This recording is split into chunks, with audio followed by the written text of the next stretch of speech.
Olá, que coisa boa, né? Hoje estou voltando aqui nas lives, fazer esse ano de 2021. Eu não tive, né? Não fiz nenhuma live e nesse momento eu pude estar aqui. Tô testando um filtro, não, esse não, né? Tem que ficar bonita aí para poder. Cadê? Esse é o filtro que eu gosto, que daí ajuda, né? Para poder realmente receber o meu convidado, né, dentro desse projeto, que é poder estar pensando perspectivas de carreira, a gente poder estar conversando sobre os desafios, né, que todos nós temos quando a gente está pensando no nosso projeto de carreira. E aí o César Cidade Dias, né, que já teve aqui na live no ano passado, teve essa gentileza de me convidar, né, de fazer o link com Diego Casagrande, a quem eu estou chamando aqui para poder conversar conosco, né? Eu tô me sentindo, eu tô super, tô nervosa, assim, sabe? Eu tô que nem criança, né? Quando tem aí com a Lu junto, oi Lu, que Tudo bom? prazer conhecer os dois, assim, né? Tá nessa relação. Quer dizer, eu já conheço vocês, né? Porque a gente já acompanha. Obrigada pela gentileza, né? E eu tô realmente muito feliz de poder estar aqui falando um pouco mais sobre a tua carreira, Diego, Que legal. né? Super E felicidade. Super felicidade. A Lu tá estudando muito e eu puxei ela, porque eu digo, vem dar um oizinho aqui também. Só um oizinho. É, a não, gente fica, tá, fica. a gente tá super envolvidos com um novo projeto nosso aí, que em breve nós estamos tirando aí do papel um sonho antigo e que a gente gosta muito, vou dar uma pista, tá? A gente gosta muito de café, tá? Hum, Também quem não que, gosta, né? É, que maravilha, né? É, E nós estamos aqui conversando no momento de um cabe bem, né? Um bom café aqui nessa conversa, né? acabei de aham. fazer um café latte para nós. Eu comprei já faz um tempo, uma máquina de expresso dessas manuais, né? Sim. E tem as automáticas, mas essa é manual. Aí uma DeLonghi aqui, aí eu esquento o café, a gente tem tomado com leite de amêndoas, né? Pode ser leite Hum, normal, né? É. Mas leite de amêndoas, esquento no vapor o leite completo, boto uma hum, canelinha, aquela hum. espuminha. Acabamos de tomar esse café. Aham. Uma Nossa, delícia. tá me dando água na boca aqui, né? E É muito bom. eu sou movida a café, adoro. Nós compramos aqui a máquina de café de grão Aham. e aí a gente começou com essa função também de curtir o café. É uma coisa que eu adoro, né? Um café e uma E, boa conversa, e vocês É. compram o grão do café, então? o grão. A gente Então compra o grão. nós quando formos ao Brasil vamos ter que levar, vou dar mais uma pista aí. Ah, Vamos ter que claro. levar um pacote para nossa querida Jaqueline, né? Aham. Bago, É isso. olha, com muito gosto, porque realmente assim é uma questão. Esses dias a nossa máquina tinha, não, na verdade acabou o grão. E aí nós estávamos tomando outro café e tu começa assim a sentir, é que nem vinho, né? Tu começa a É. sentir a É, diferença, tu vai Ah, apreciando. E o ritual que também é sensacional. é. exatamente. E um Mas que café maravilha. e um café moído na hora é outra coisa. Uhum. Depois que tu consegues assim ter o café para moer o grão, esses cafés do supermercado, embalado, mesmo a vácuo e tal, é, tu toma no desespero, É. assim, Sim. mas Fica depois. difícil. E a gente é tomador, a gente toma muito café, né? A gente adora café. Mas depois que tu vai, isso aí que tu tá fazendo, que vocês estão fazendo aí, que tu moes o grão para fazer o café na hora, é outro departamento, é outra Né? história.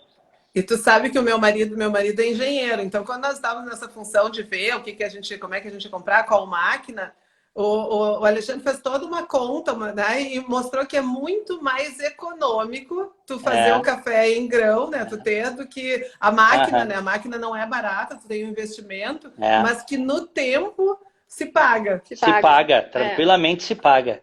É. Mas, Diego, deixa eu aproveitar e Lu, fica junto aqui, porque é muito interessante essa questão, porque vocês já estão falando de um projeto futuro, né? Isso. E toda essa questão, assim, que eu venho estudando carreira, né? Eu estou há 30 anos no mercado de trabalho, comecei fazendo seleções e tudo, e de um tempo acabei me dedicando com essa questão de entender as trajetórias de carreira. E o que eu vejo que é muito legal é a gente poder pegar carona nas trajetórias que as pessoas fazem, né? E o que é legal é poder ver que existem as vivências todas que a gente vai tendo, vão nos construindo e vão abrindo, vão fechando algumas portas, vão abrindo outras, né? Então, e Diego, assim, para a gente começar aqui, né?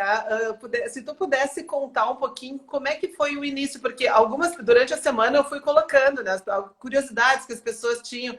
Então, algumas pessoas trazendo assim, como é que tu descobriu, né, essa coisa assim do jornalismo, né? Como é que aconteceu o início da tua carreira? Aham. Sabes que o sonho do meu pai era que eu trabalhasse na agricultura, né? O meu pai sempre teve campo, na agricultura e na pecuária, era o sonho dele. Desde pequeno, ele fez tudo o que ele podia para me incentivar. Mas eu nunca gostei da lida de campo. Eu sempre gostei do campo para ir para descansar. Embora tenha grande admiração e goste do cheiro de campo, eventualmente estar na lida, mas não como um business, né? Como uma carreira. E o meu pai queria muito isso, mas quando eu era pequeno ele também viu que eu tinha uma facilidade para comunicação e ele me deu um gravador National Panasonic. Eu devia ter 7, 8 anos de idade. Olha só. Ele me deu um gravador pesadão, com um microfonezinho, e a pilha era um desespero, porque pilha era muito caro na época, né? Aquelas pilhas grandes. E aí eu saí entrevistando as pessoas. Ali surgiu o jornalista. Eu lembro que eu entrevistava as pessoas no meu prédio, na minha rua. Eu levava para cima e para baixo o gravador e ali surgiu o jornalista. Claro que eu não tinha noção que eu seria um repórter, né? Porque o jornalista mesmo se tornando âncora, né? Como depois eu viria a me tornar âncora de programas de rádio e televisão, eu me sinto eternamente um repórter. Porque o jornalista tem que ser curioso, tem que gostar de falar das coisas, tem que duvidar muito também das coisas que vêm dos governos, sabe? Não pode comprar as coisas prontas. E aí eu fui descobrindo ao longo do tempo, né? Quando eu entrei na adolescência eu já sabia que eu queria ser jornalista. Fiquei na dúvida entre ser jornalista ou advogado em determinado momento, tanto que depois eu concluí o jornalismo, fiz o vestibular ainda no último semestre, e aí entrei no direito, fiz 3 anos de direito, mas acabei não concluindo, vi que eu não queria, mas hoje a minha mulher é advogada, então tá tudo bem. Tu vê que as conexões, elas estão aí, né? Porque eu fiquei pensando aqui, eu disse, olha que coisa, né? O Diego começou na agricultura, e se a gente for pensar, né? O café conversa um pouco com esse mundo, totalmente, né? E eu disse, olha a volta, que interessante isso. Não, e o bacana que a gente está curtindo agora é conhecer muito os diferentes tipos de café. Tem centenas de tipos de café espalhados pelo mundo todo. E a gente está comprando isso. E a gente está experimentando. E à medida em que tu vais conhecendo, eu acho que a gente já conhece. Não posso dizer que a gente é expert, porque tem gente que está há muitos anos nisso. Mas a gente já está há um bom tempo testando cafés. E tu consegues identificar a diferença de sabor, de aroma, de acidez. Tu vai te tornando, ou mal ou bem, um especialista naquilo. E é muito bacana quando chega o saco do café verde, né? Que não tem nada a ver com o café que a gente compra pronto. Sim. Tu pegar um café verde e mastigar, tu não aguenta. Não tem nada a ver. O café, o flavor dele, o sabor dele vai vir com a torra dele, com aquele processo químico. E a gente tá adorando isso, né? Não, é isso, e resgatando as origens, né? Tá um pouco nessa questão. Depois nós vamos mais no final, porque tu sabe que um dia eu estava assistindo, tem um programa na TV, que é uma menina que fala sobre o café, e ela vai passando, e um dia ela mostrou que na Austrália tem uma feira de café. E eu achei aquilo o máximo, né? Eu disse, nossa, isso tem que vir para o Brasil, né? Ó, quem sabe aí vocês não trazem isso aqui para cá, É né? verdade. E tu sabes, a propósito disso, eu fiz há muitos anos uma viagem, muitos anos, isso deve fazer uns 6 ou 7 anos, eu fiz uma viagem com meus filhos, que eram bem menores, eu fui para Austrália, e lá eu fiquei muito impressionado, tem um brasileiro que montou um café lá, em Sydney, tá? Ele foi com uma mão na frente e outra atrás. E aí ele chegou a vender até brigadeiro na beira da praia, tá? E no início da vida dele lá, ele era mais jovem, foi difícil. Depois ele começou a trabalhar com café, comprou um pontinho, foi e tal. Hoje ele tem uma torrefação de café, distribui para várias cafeterias lá. E eu fui na cafeteria dele, foi bem bacana. Começou com um sonho, assim, sabe? E o cara foi indo. Hoje o cara tem uma torrefação, tem cafeterias também dele. Um brasileiro que foi para lá.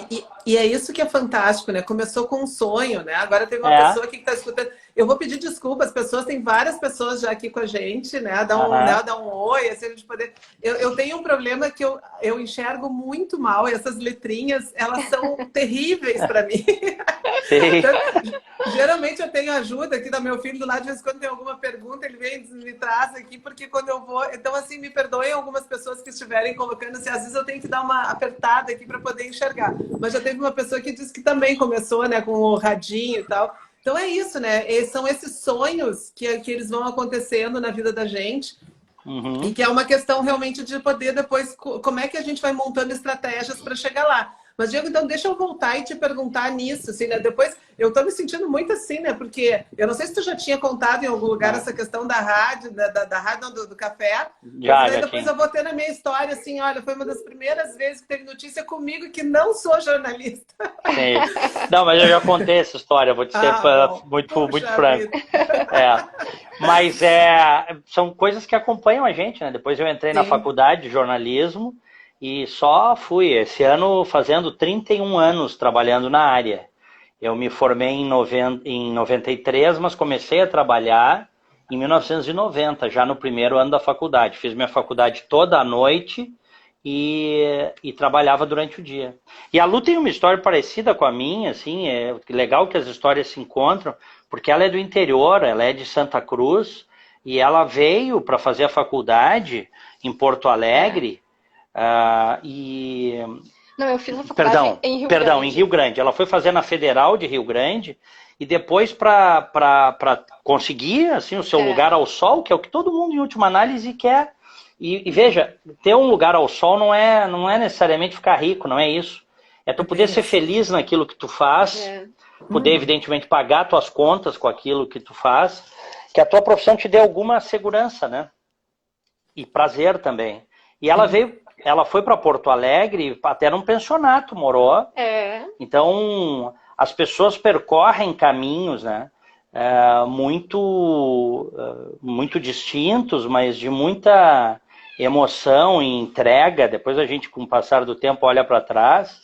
Determinação, né? Determinação é fundamental para vencer na vida, né? Tem que ter determinação, porque se tu não está convencido do que tu quer, como é que tu vai convencer os outros, né? Como é que tu vai convencer alguém a te contratar se tu não está convencido que tu quer aquele trabalho? Como é que tu vai convencer as pessoas de que tu pode? Eu posso dizer pro teu chefe, eu posso fazer isso, deixa comigo. Se tu tem muitas dúvidas, então tem que acreditar nas coisas. Hoje mesmo eu estava falando com um amigo e que está com um projeto novo. Eu vou ter que dar uma pausa aqui, porque o Diego não faz vírgulas. Ele segue. Eu vou ter que deixar vocês, que eu tenho que me preparar para a aula. Eu tenho aula daqui a pouquinho, aula online. Sim. Para vocês não é feriado aí, né? Nós temos feriado. Que nem quando eu chamei o pessoal, a gente tem que alertar o pessoal que é feriado do Tiradentes, porque eu acho que o pessoal só se lembra do Tiradentes pelo feriado hoje, né? Mas é um prazer ouvir sempre as histórias do Diego. É muito interessante, é uma riqueza, assim, olha quem tá a aqui. História. A Phoebe. Tu sabe, essa é outra coisa, né? Eu tô dizendo assim, alguém tem que fazer um estudo porque os gatos, eu dando aula, né? Seguidamente os gatos, hoje a gente estava fazendo um grupo de estudos e eles passam na frente, é muito Na interessante. frente. Eles gostam de estar junto, né? Que Adoram. interessante isso. Gostam de estar junto, de ver o que a gente está fazendo, né? De participar. Então, tá, boa live para vocês, tá? Obrigada, Um prazer Lu. muito grande, tá bom? Prazer. Valeu. E também, igualmente. Obrigada, tchau, tchau. Outro dia a gente faz uma conversa da tua história. Tá bom, tá combinado. E a Lu tem ótimas histórias da coisa da... Tem livros publicados da... A área de atuação que ela escolheu é uma área triste, dura, mas ótimas histórias que é possível resgatar crianças abusadas de violência, violência sexual, violência dentro de casa. Foi a área que ela se especializou e tem livros publicados sobre isso no direito. E ajudou, inclusive, a construir a legislação para ouvir as crianças no tribunal, que antes o juiz queria que a criança falasse do abuso na frente do abusador. Sim. Não é assim que as coisas funcionam, uma audiência comum. Então fica a sugestão aí no futuro, é um bom papo. Vamos lá, agora tem a conexão com vocês, então vou incomodar, né? Porque eu tô retomando realmente, assim, porque eu acho que é muito... Tu sabe que teve uma vez uma aluna, toda essa função começou, né? Porque eu coordenei o escritório de carreiras, na época era escritório de carreiras, hoje é PUC Carreiras. E aí lá com os alunos da PUC, mas os alunos da PUC têm uma condição e têm um acesso, né? E eu comecei a estudar como é que a gente pode conversar com pessoas sobre as perspectivas profissionais, poder dar esses toques, tentar dar um incentivo, né? Com pessoas que não têm acesso a uma universidade. E aí eu comecei a botar a cabeça para funcionar e tal. E aí foi nisso que eu comecei a estudar a questão do storytelling. E aí eu disse, olha, porque uma aluna me disse, né? Já que estudar carreira, falar de carreira é um negócio muito chato, né? Não tem aderência, né? Tanto que quando eu fiz os primeiros no YouTube, os primeiros vídeos, eu achei que ia bombar, vai viralizar, né? E não viralizou, porque não é uma temática assim, né? Porque é uma temática que tem uma complexidade. E aí, quando essa aluna disse, já que é chato, eu disse, como é que eu posso fazer? E aí eu disse, vamos contar histórias das pessoas, porque daí a gente está falando. Isso aí. Sobre é bem melhor. Expectativa, então vamos combinar a tua, Lu. Isso aí, exemplificando, né? É uma forma também de explicar como as pessoas podem atingir objetivos, né? Nas suas carreiras. Por exemplo, eu que sou advogada, mas em determinado ponto, depois de 20 anos advogando, eu senti vontade de fazer uma coisa diferente. E eu fui fazer um curso de grooming, de tosa, porque eu sempre amei animais. E e vou te dizer que em 2 anos eu tinha mais cachorros para tosar e para cuidar do que audiências mesmo, porque estava me dando mais prazer fazer isso do que as audiências, né? Então, a gente tem que buscar, né? Olhar para dentro de si e buscar o que pode me interessar mais agora, o que eu posso fazer para buscar isso, estudar, fazer curso, né? E não ter medo de recomeçar. Eu acho que a gente sempre tem que estar disposto a recomeçar, né? É isso aí, pá, que coisa boa. Obrigada. Depois vamos combinar realmente de poder ouvir essas histórias, né? Porque eu acho que é importante também pensar nessas transições, né? Sim, com certeza, com certeza. Então tá, beijão pra você. Beijo, tchau, beijo, tchau. Obrigada. Mas, Diego, e falando nisso, assim, né? Que acho que foi uma questão, assim, que as pessoas também colocaram, né? Porque tu fez um movimento, né? Que é isso, tu foi âncora e depois teve um momento que tu começou a te colocar mais realmente como esse jornalismo opinativo, né? Se eu não estiver falando o termo correto, tu me corrige, né? Quais foram, assim, o que foi te movendo? Quais foram as transições que tu foi fazendo no teu caminho? Já que eu comecei na Zero Hora, no início da minha carreira, num departamento que nem existe mais, que é chamado Copyright. Nós recebíamos lá as agências de notícias do mundo inteiro e tinha que passar para as editorias. Tinha que pedir fotos, às vezes fotos para o mundo inteiro. Deu uma explosão em Moscou. Qual é a agência que pode ter foto desse negócio? Aí tinha que ligar para lá. Tinha um aparelho, que era um aparelho de telefoto, tipo um fax, assim, para a foto vir, né? Era tudo muito rudimentar, isso há 30 anos, né? Perto do que se tem hoje.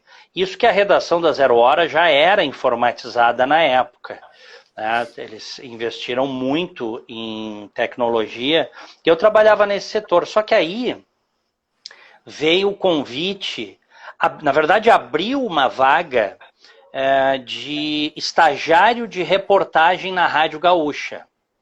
E veio um convite de um professor meu, ele disse, olha, abriu uma vaga lá, se tu quiser, vai lá e concorre, tá? E tinha um monte de gente concorrendo para essa vaga aí. Eu tinha carteira assinada na Zero Hora. Tu imagina, eu estava no início da faculdade já como contratado.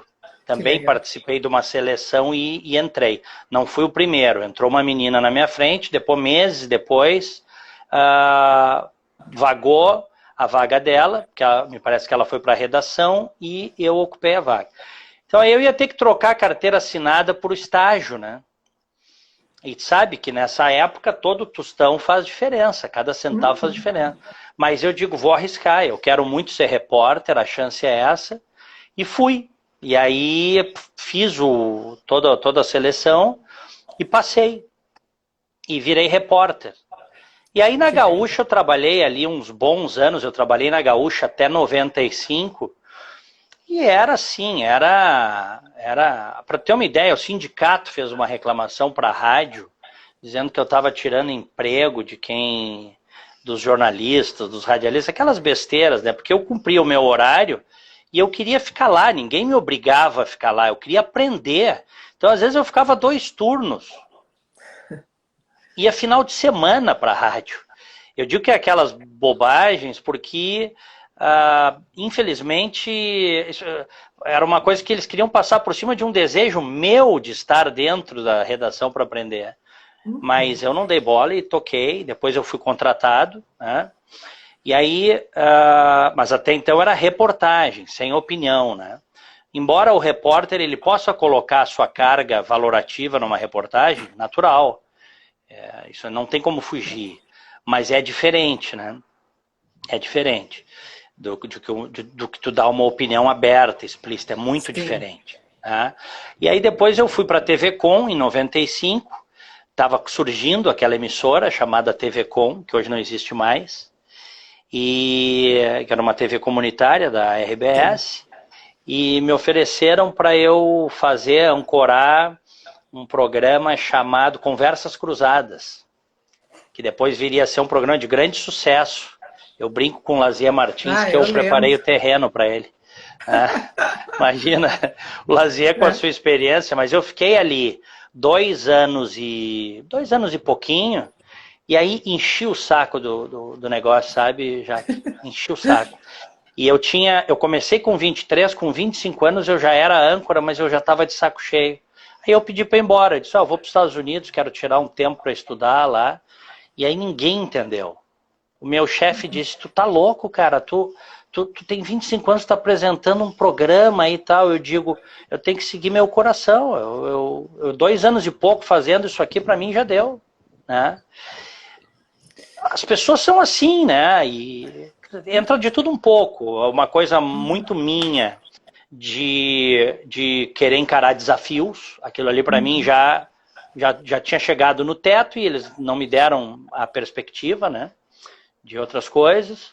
E também a coisa de dizer para mim mesmo que quem manda no meu trabalho sou eu, não é mais ninguém, né? Eu sempre tive isso para mim. Que importante, Diego. Desculpa te cortar, assim, mas eu acho que tu está trazendo algumas coisas, tanto que já teve algumas pessoas que colocaram aqui, né? A importância do recomeço, quer dizer, quando tu traz assim, né? A estratégia que tu teve de abrir mão da carteira assinada, né? Da questão do seguro por uma questão e correr o risco, né? Para realmente buscar algo que fazia mais sentido. Porque hoje, quando a gente fala em carreira, por exemplo, é dizer assim, bom, carreira tem a ver com sentido. Aí tem gente que diz que isso é conversa. Né? E não é conversa, olha que diferença que faz, né? Tu poder dizer, e ao mesmo tempo tu dizer o seguinte, eu queria ficar lá, eu me dediquei, e isso tem a ver com o meu jeito, quer dizer, a inquietude faz parte da alma de um jornalista, eu imagino, né? E aí tu estava dizendo, bom, eu sou inquieto, e eu fui realmente, né, foi para os Estados Unidos para ir atrás de outros sonhos. E na época, eu me lembro, até o vice-presidente da RBS era o Geraldo Corrêa, eu com 25 anos, ele me disse, até antes, ele disse para mim, Diego, qualquer coisa que tu quiser, tu vem aqui na minha sala, vem aqui, qualquer problema, tu quer pedir um aumento, vem aqui, nessa linha, assim. O cara era vice-presidente. Eu fui anunciado, me lembro, que na época, eu fui o cara mais jovem a estar numa convenção da RBS, que foi em Canela. E na época, os caras me saudavam, eu um jovem, me saudavam como o futuro, né? Eu ainda era muito jovem. O futuro grande âncora da RBS. Só que tinha que combinar comigo, né? Não era o que eu queria. Olha, foi uma empresa bacana, foi ótimo para minha carreira e tal, mas eu definitivamente não queria fazer a minha vida e a minha carreira atrelado à RBS, reconhecendo que é uma grande empresa.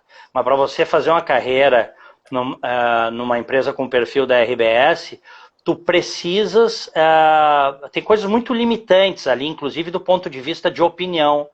E eu, embora muito jovem, já sabia que eu não queria limitar as minhas opiniões, entendeu? Isso para mim era muito importante, eu sabia que não ia muito longe. Aí eu fui para os Estados Unidos, fiquei 1 ano, o Geraldo não deixou sair, continuou me pagando, não o que eu ganhava, mas ele continuou me pagando uma ajuda de custo, tá?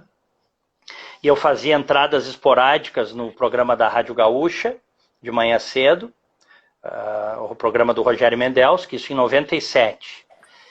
E depois eu voltei, passei pelo Canal Rural, passei pelo Jornal TV Com, e depois me tornei durante 1 ano, meu último ano na empresa, isso aí já era ano 2000, eu fui repórter especial do Teledomingo, que era um programa que tinha no fim de noite de domingo, que a gente tinha que cuidar nos bastidores, porque nos bastidores todo mundo chamava de teledormindo.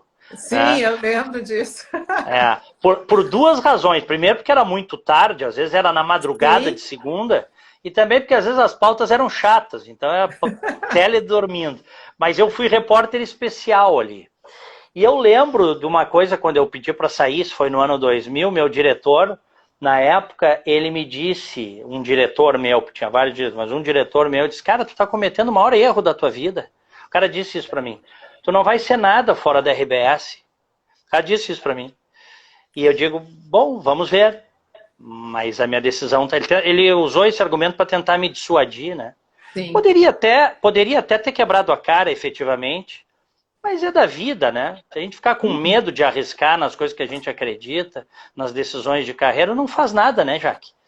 Não é isso. E de novo arriscar, né? E de novo eu acho que uma questão que tu traz sempre muito, e eu te escuto, né? E eu brinco assim, que eu acho que muito que da minha chegada, dessa minha relação mais estreita com a Band foi por tua causa, né? Porque eu ia para te ouvindo, né? No programa que era ali na rádio às 2 horas, né? Que tu ia fazer.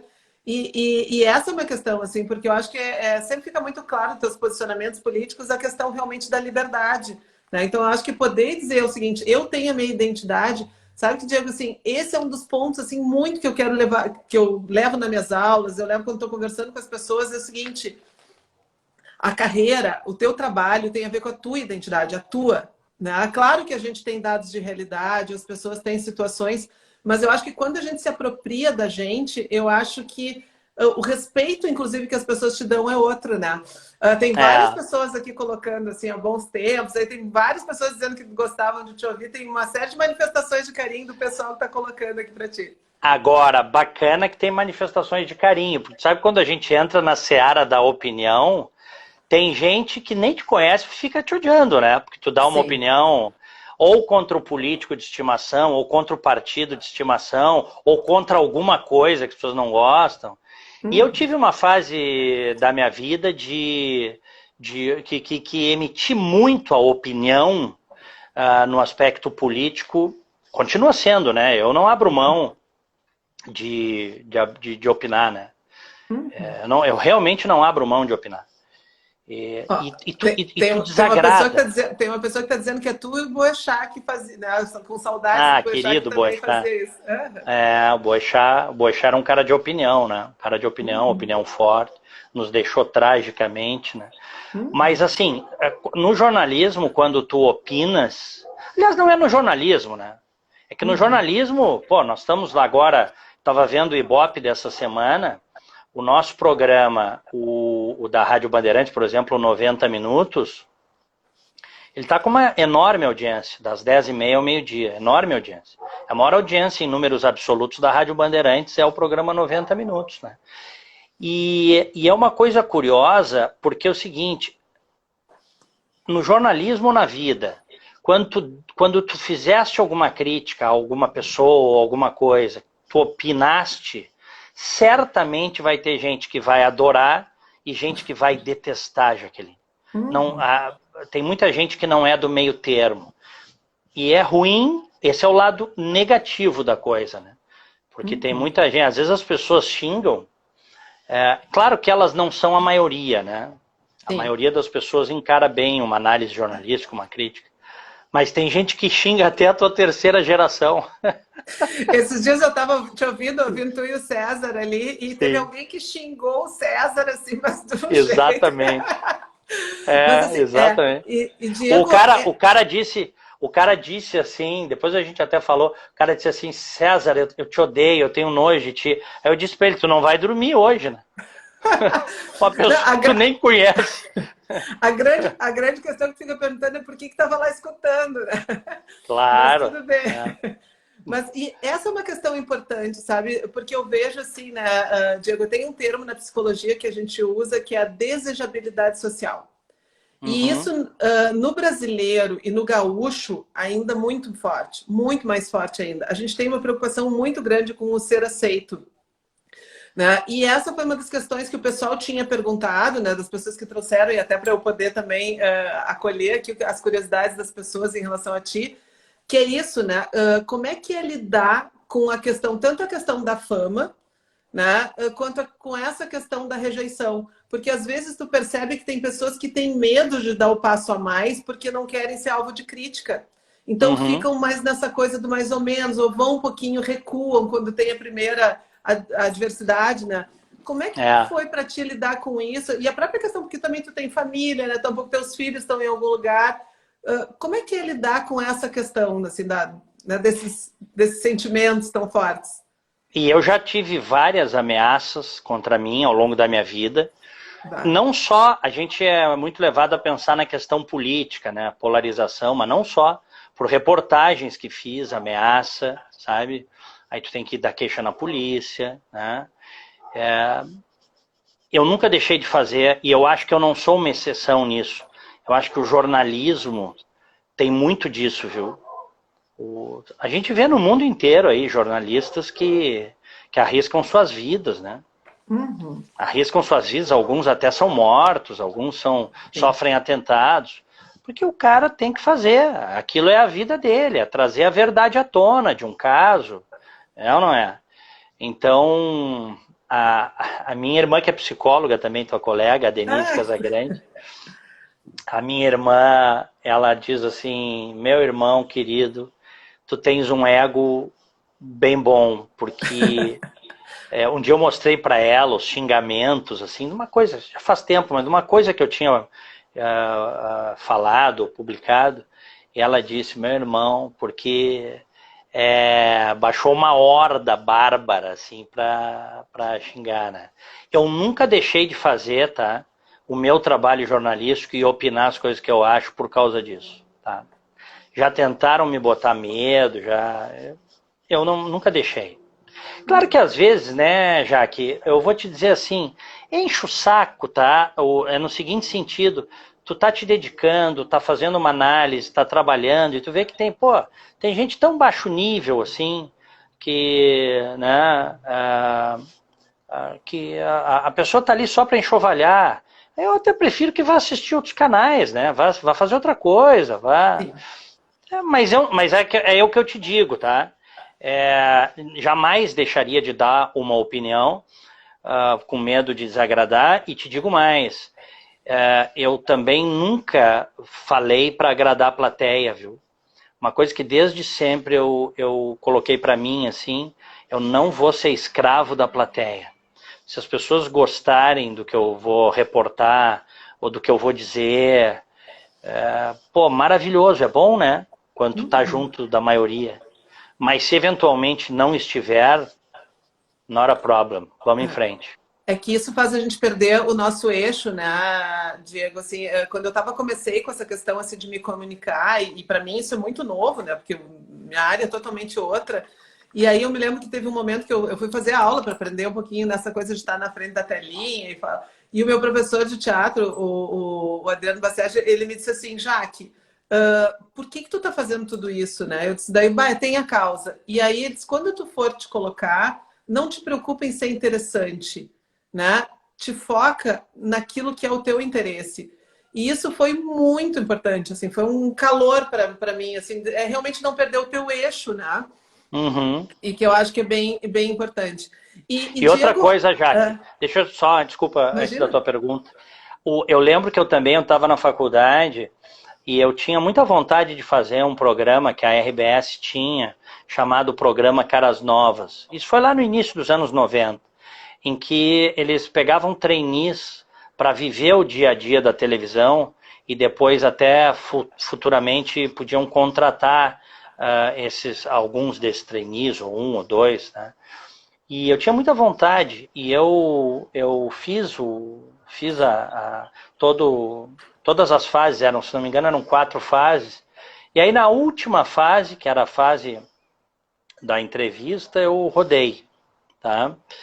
E fiquei muito chateado com aquilo, eu era estudante e tal, e eu me lembro que a pessoa que coordenava, uma das pessoas que coordenava lá, chegou para mim e disse assim, e não tem mal nenhum, eu continuo gostando da pessoa, depois até trabalhei com ela. A pessoa disse assim para mim, Diego, esquece televisão, tu nunca vai ser cara de televisão. Teu perfil não é TV, esquece. Foca em outra coisa, foca no rádio, foca em jornal, tu não tem nenhum perfil para televisão. Uma visão arcaica, né? Ela estava errada, porque depois eu vinha trabalhar na TV. É que provavelmente ela via só a forma e não o conteúdo. Uhum.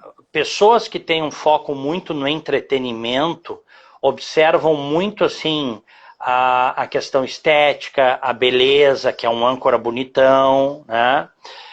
Queria que eu tivesse de repente que eu fosse o Tom Cruise, mas eu sou o Diego. Né?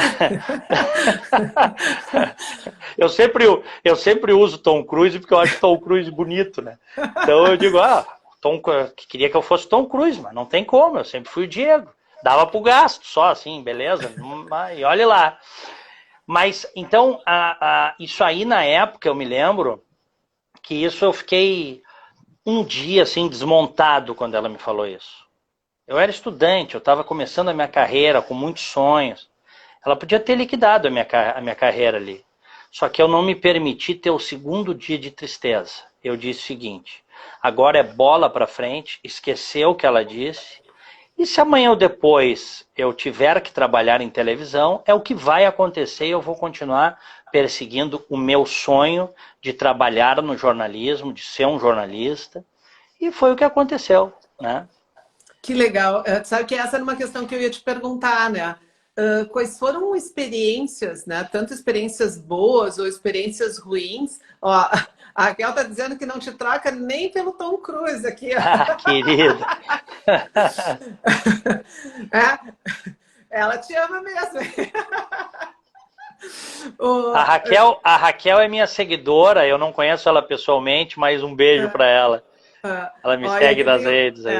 E aqui tem a Elisa também te dizendo que tu foi bastante resiliente, né? Tem várias pessoas aqui dando oi, tem pessoas parceiras minhas aqui de trabalho, tem pessoal da PUC aqui, alunos, tem muita gente querida aqui assistindo. E tem um público, eu tô vendo aí, tem um público bem bacana, um público qualificado, gente legal aí. Um beijo para todos.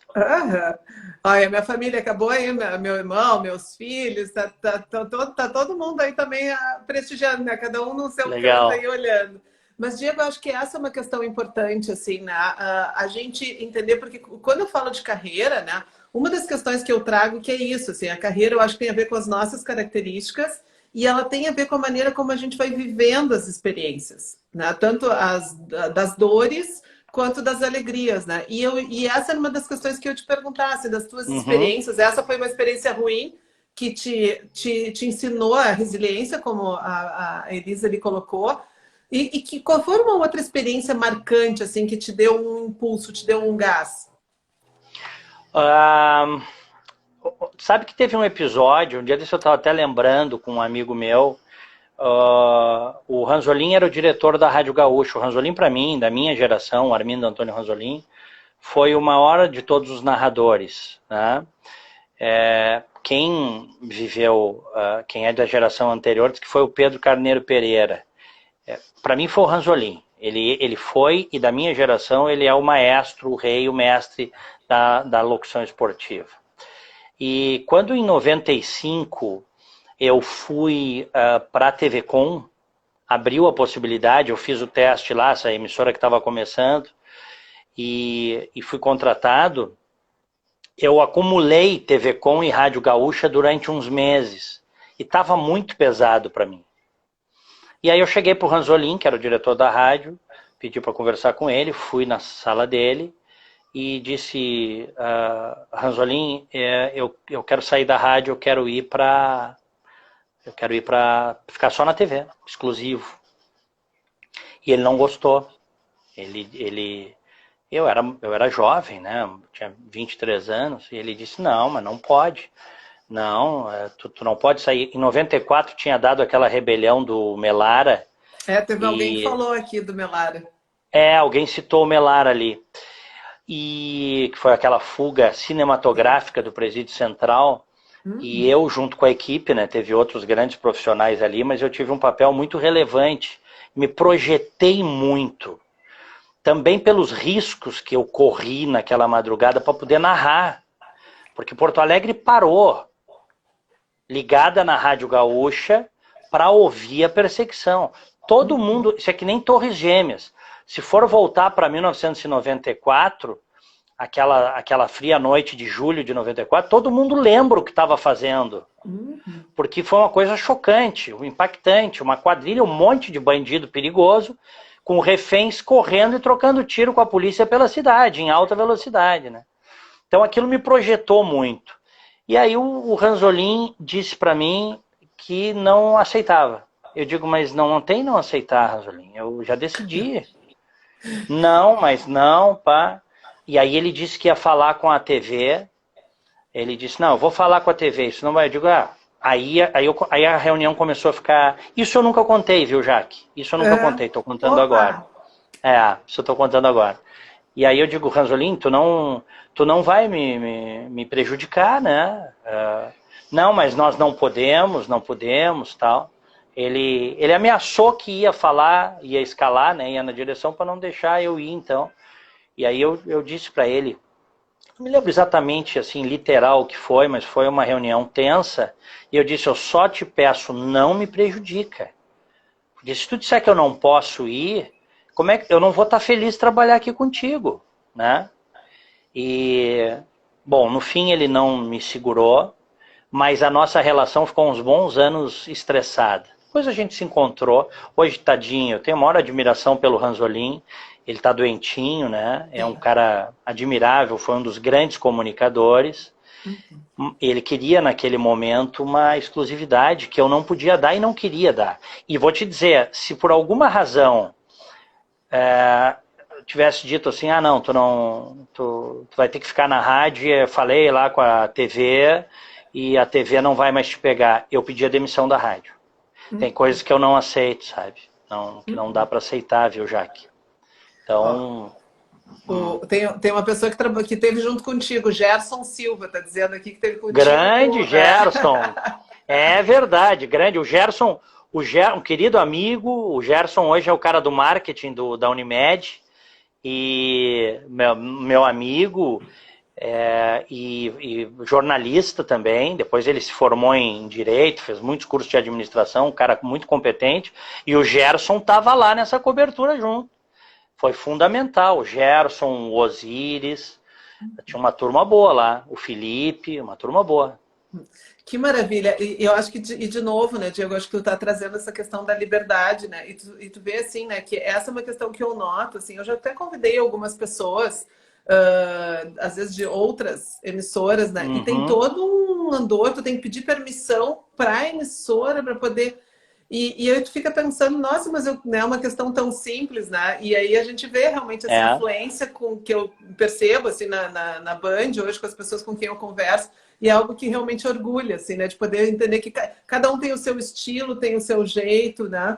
Mas, Diego, tá vendo assim, nós temos aí 15 minutos, porque isso é o ruim do Insta, né? Porque a gente tem um tempo fechado, né? Que é Sim, 1 hora. 1 hora, né, no máximo. E aí tem, assim, o pessoal tá aqui me trazendo, me dando pressão, que tem a grande questão, assim, de algumas pessoas perguntando o que te fez ir para os Estados Unidos, né? Daí nós vamos fazer um pulo, chegar mais para agora, né? O que te fez ir para os Estados Unidos?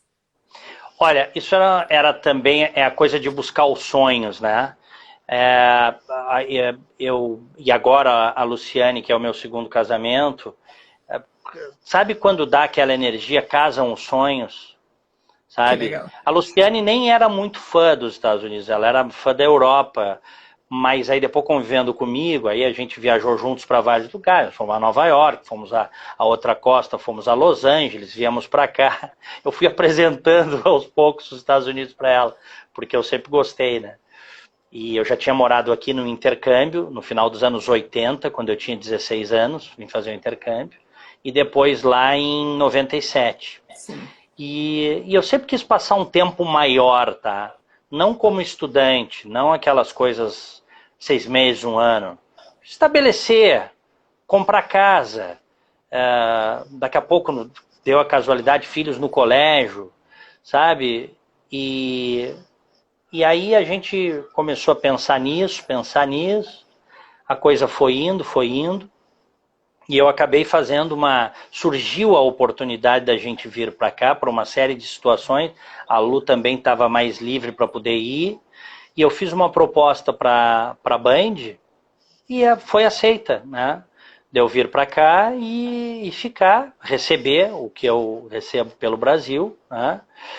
Eu tenho um contrato com a Band, eu estou há 16 anos na Band, depois até a gente renegociou esse contrato, e trabalhar daqui. Então montei um estúdio na minha casa, e olha, e não é fácil, viu, Jaque? É bacana, mas não é fácil ser imigrante. Sim. Porque hoje nós somos imigrantes aqui. Tua vida muda, o teu círculo de amizades que tu tinhas ao longo de uma vida inteira construído, ele ficou em Porto Alegre. Tu vai falar por WhatsApp, tu vai conversar com as pessoas, mas aquela coisa, vamos tomar um chopp, vamos jantar ali no barranco, fim de semana vou reunir uns amigos aqui em casa. Aquela turma da tua vida inteira de Porto Alegre não tem mais. Então tu vais reconstruir, né, as tuas relações. Aliás, eu estou vendo aqui, o Marcelo Passo está dizendo: sou privilegiado de ser amigo e vizinho do Diego. Olha, eu sou um cara de muita sorte, Deus me ajuda muito. O Marcelo é um irmão que a vida me deu. O Frederico Exel, que estava aí também na live, meu vizinho aqui, é um outro irmão que a vida me deu. Assim como as famílias deles. A gente se frequenta, né? Frequenta as casas. E a gente já vai fazer, agora em julho, completa 3 anos, né? Da nossa vinda para cá. Já estamos como residentes permanentes. Isso é uma outra coisa que eu vou te dar em primeira mão, tá? Eu também nunca falei. Eu tô me achando. Mas eu acho que vale, esse papo tá tão legal, com gente tão bacana. Nós já temos o nosso green card aqui. Eu não falo, né? Eu não conto para as pessoas. A querida Clarissa Rota, que é uma nova amiga, querida amiga, ela e o Dr. Francisco Rota. Eles moram em Sarasota, lá no Golfo do México. Fica 1h30 daqui, 1h30 por aí. E nós já somos residentes permanentes aqui nos Estados Unidos. Então a gente já pode morar para sempre, se a gente quiser aqui, né? Já temos green card. E isso era uma coisa que a gente queria muito. Aí o pessoal me pergunta assim: mas Diego, tu não voltas mais para o Brasil? Olha, nesse momento eu tô que nem o Zeca Pagodinho, deixa a vida me levar, né? Não, mas é que assim, porque essa questão do Zeca Pagodinho, eu brinco, né, que ela é perigosa, mas é isso, assim, tu tem alguns nortes, né, não é tão assim, né, tem alguns nortes e acho que tem essa possibilidade, né, que tu tá realmente assim, acho que eu entendo que a real liberdade é quando a gente tem a possibilidade de escolha, que eu acho que realmente... Claro. Né, por isso que eu falo muito quando eu estou trabalhando as questões de carreira com as pessoas, de que a questão da autonomia financeira ela é importante. né? Porque senão, realmente, se tu não tem uma mínima autonomia financeira, tu fica escravo, realmente, né? Tu fica Claro. com o teu poder de mobilidade, e daí é complicado a gente falar sobre isso. Agora, aliás, deixa eu mandar um beijo aqui também, a Débora Erig, minha querida, foi minha colega lá na Band, ela diz, manda um beijo pra mim, então um beijo pra ti, Débora, e assim, querida. e o pessoal tá curtindo, tá? Porque eu tenho uma aluna, Sofia, que passou aqui já, que não te preocupa mais com o horário, que parece que tá liberado agora, não tem mais a pressão da 1 hora. E a Anete Dornelles, que eu conheci pela Band, né? Porque eu comecei na Band participando da quinta-feira com as meninas, que o Milton Cardoso faz. E aí te ouvi algumas vezes ali, bacana.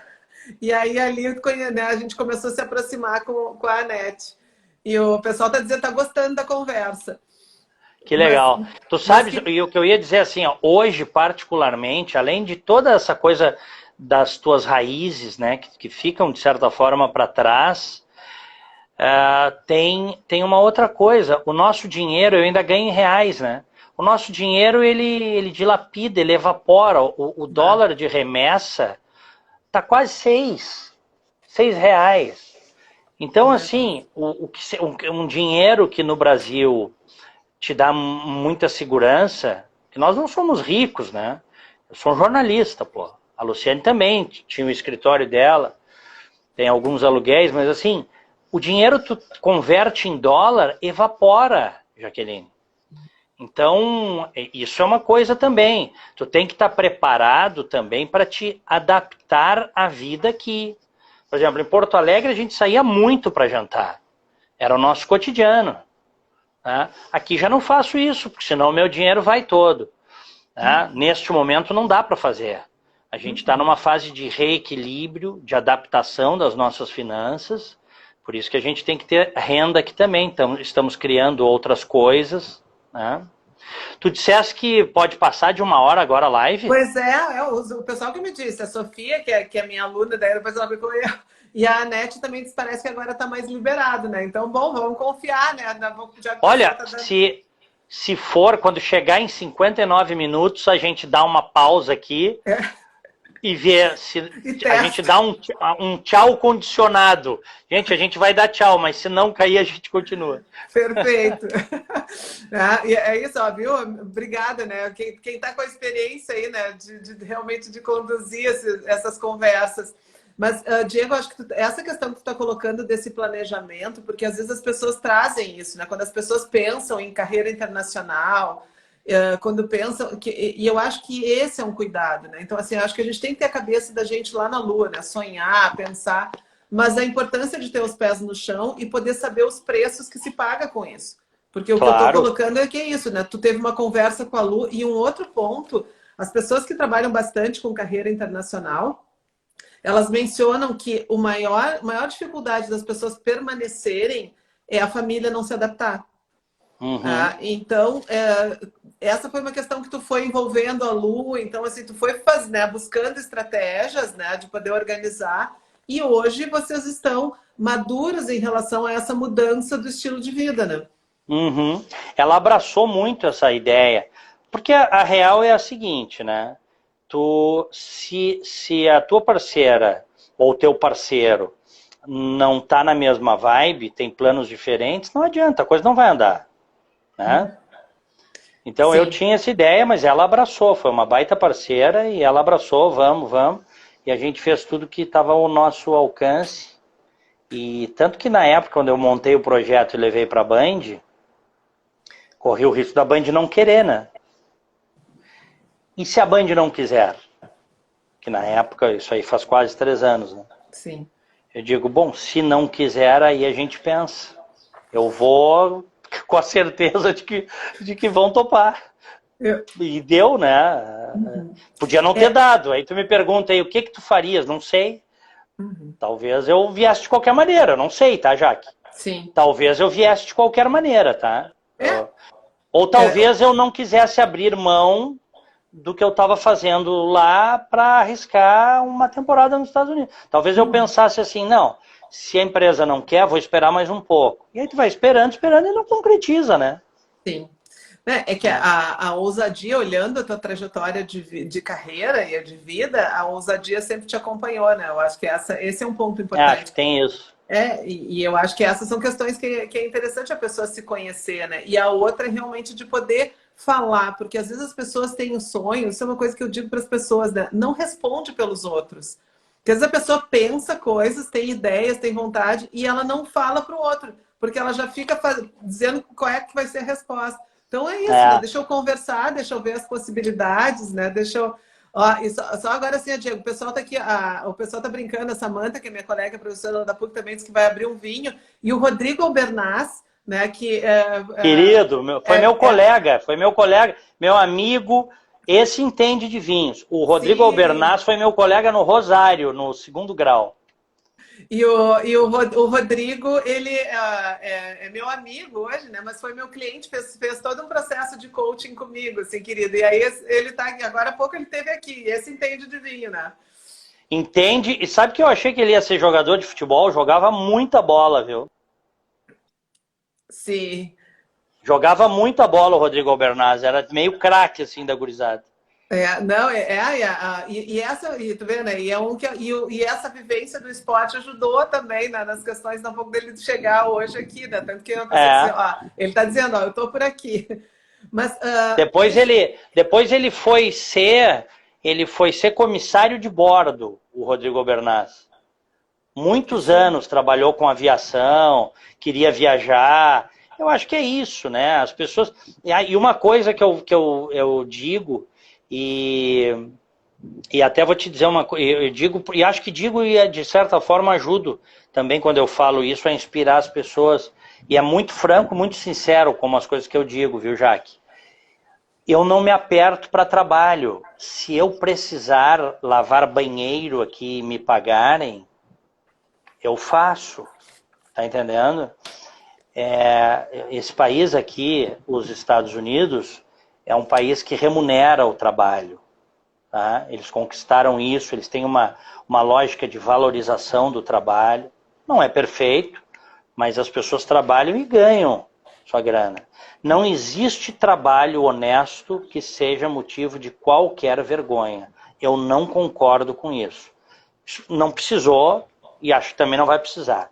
Mas se precisar, a empresa te contrata aí, estou sem trabalho, estou sem emprego, estou apertado. A empresa te contrata para fazer limpeza, vou fazer. Acho que é um trabalho honesto, honrado e faria. E digo isso porque tem gente que tem vergonha, né?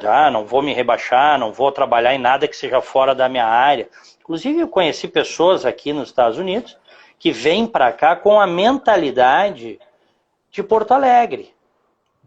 Entendeu? O cara foi executivo de uma empresa durante muitos anos, tem um status aí, saiu, a empresa desligou ele quis se desligar, tinha um dinheiro guardado, que não era muito, mas dava para vir. O cara vem para cá e o cara acha que vai continuar levando a mesma vida de Porto Alegre. Isso é só para quem vem para cá e é rico. Tem pessoas que são ricas que vêm para cá. Elas acumularam, elas têm dinheiro que permite a elas viverem sem precisar trabalhar. Mas a maioria não é assim. Eu estou no hall desses que precisa trabalhar, com muito orgulho, quero trabalhar até morrer. Né? Eu acho que tu está trazendo de novo, assim, acho que uma questão a gente conectando, né, a questão do objetivo aqui, que é também poder dar inspirar as pessoas em relação às suas carreiras, que é bem importante isso, né? Que eu acho que isso assim também tem uma revisão de postura, que eu vejo que aqui no Brasil as pessoas às vezes também não qualificam o serviço. Né? Então, eu acho que tem essa postura do trabalhador, que eu acho que é isso quando tu diz, né? Aqui eu estou vivendo uma vida mais simples. E essa é uma grande mudança que eu vejo das pessoas que fazem mobilidade acadêmica, as pessoas que fazem carreira internacional, é de ter um padrão que não ficam tão preocupados com a aparência como aqui. Né? Aqui a gente tem muito forte isso, né, da aparência. Mas também tem um outro contraponto, que é a pouca valorização do serviço. Mas, Jaque, isso aí está muito bem explicado naquele livro clássico do Gilberto Freire, Casa Grande e Senzala. O Brasil é um país de castas, historicamente. A Índia tem o seu modelo de castas, o nosso não é o modelo indiano. Mas o Casa Grande e Senzala, ele explica bem o que é essa sociedade patrimonialista, em que tu tens o andar de cima, e o andar de cima tem coisas que não faz, que o serviço braçal, isso vem do tempo da escravidão, até antes. O serviço braçal é a coisa do andar de baixo. Então existe essa separação e isso está muito incrustado na cabeça da elite brasileira. Não do trabalhador médio, que é a maior parte. Pegar a estatística do IBGE, tu vai ver aí que quem ganha acima de 10 salários mínimos, eu acho que é 2% da população. Sim. Quem ganha acima de 10 mil reais. As pessoas, majoritariamente, elas dão duro, elas trabalham braçal, elas fazem o que tiver que fazer, trabalho honesto, né? Mas porque elas precisam. E tem essa elite no Brasil, infelizmente, isso é uma coisa cultural, em que o trabalho braçal, esse trabalho da limpeza, é muito mal valorizado. Isso está explicado no Casagrande Senzala. É uma coisa elitista, é uma coisa burra, é uma coisa que condena o nosso país ao atraso, né? Ao atraso. Porque eu te pergunto o seguinte, como é que um policial que prende o bandido ganha 2 mil reais e um juiz que julga o bandido e um promotor que denuncia o bandido ganha 30? Eu te pergunto, como é que tu explica esta diferença gigantesca? Tem explicação, a não ser numa sociedade patrimonialista, assim, uma sociedade que separa as pessoas por casta. Eu citei 2 exemplos, tenho amigos, promotores, juízes, mas esta é uma realidade. Não é razoável que o cara que arrisca levar tiro para prender o bandido ganhe 10, 20 vezes menos do que o cara que vai denunciar e julgar o bandido. Só numa sociedade muito arcaica, do ponto de vista da sua estrutura e da sua cultura, como é a sociedade brasileira. Que é uma diferença, é uma coisa que tu não vê aqui. Eu tenho vizinhos que são policiais aqui. Na rua de trás da minha, tem um policial aqui da Polícia de Orlando, todas as noites o carro, a caminhonete da polícia está parada na frente da casa dele. O cara é policial, de rua, uniforme, né? É o cara que está dando multa de trânsito, é o cara que está prendendo, arriscando a vida, né? Indo atender qualquer chamado. É meu vizinho aqui. Agora eu te pergunto, eu a minha vida inteira nunca tive um policial militar vizinho meu. Eu te pergunto, que sociedade é essa? Né? E tu vê, né? E eu acho que essa discrepância é isso, né? Porque quando eu começo a ouvir das pessoas, às vezes, assim, essa questão, essa descrença de investir nos sonhos, de poder pensar em perspectiva, e eu entendo, e foi isso que muito que me motivou, né, Diego? Porque eu entendo que tem uma razão e no dia a dia tu tem o tempo inteiro um reforço desse padrão, né? De que é muito distante, de que as coisas não acontecem. Então, realmente, né, aqui no Brasil o esforço ele é muito maior para a gente poder realmente buscar esse espaço, para a gente conseguir ter esperança, né? Realmente isso requer um ego e uma força de vontade muito grande. E já que eu vou te contar uma outra coisa, tá? A título de ilustração, eu já fiquei sabendo de histórias de brasileiros aqui que saíram do Brasil, né? Para buscar uma vida melhor para si e para sua família. Aí botaram um negócio aqui, um restaurante ou qualquer coisa.